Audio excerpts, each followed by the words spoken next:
Welcome everyone, you may own a Pixel and you have this Google search bar. By default you can't remove it, but I'm going to show you how to do so regardless.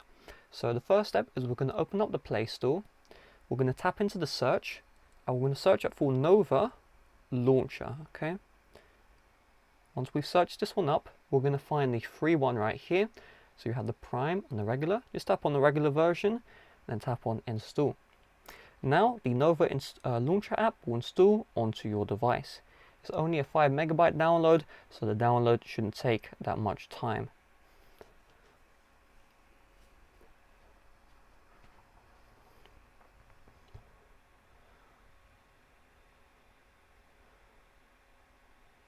Once Nova Launcher has downloaded, let's open it up. From here we're going to scroll all the way down and then we're going to tap on the tick.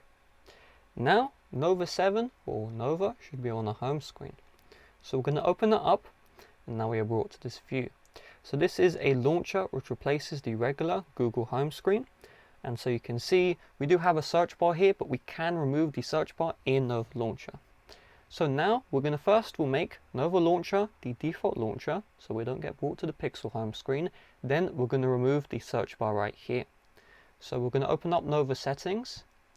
We're going to find home screen and search bar placement. We're going to tap into this one and we're going to set it to none. Then we're going to go back. We're going to find select default launcher and we're going to set default home app to Nova 7. So now Nova 7 is our home screen. So if I slide up to go home, well, we're already at home, okay? You will also notice there is no more search bar, okay? No more Google search bar as that has been completely removed. There isn't really any downsides to using Nova Launcher because it only replaces the home screen and the app drawer. All of the features are the exact same, right? If you go to the control center is the regular Google control center. Of course, all the Google apps are going to be the same. It's only this home screen right here which was replaced. It looks the exact same and it also removes the Google search bar without any issues. So with that being said, thanks for watching. See you guys later. Bye bye.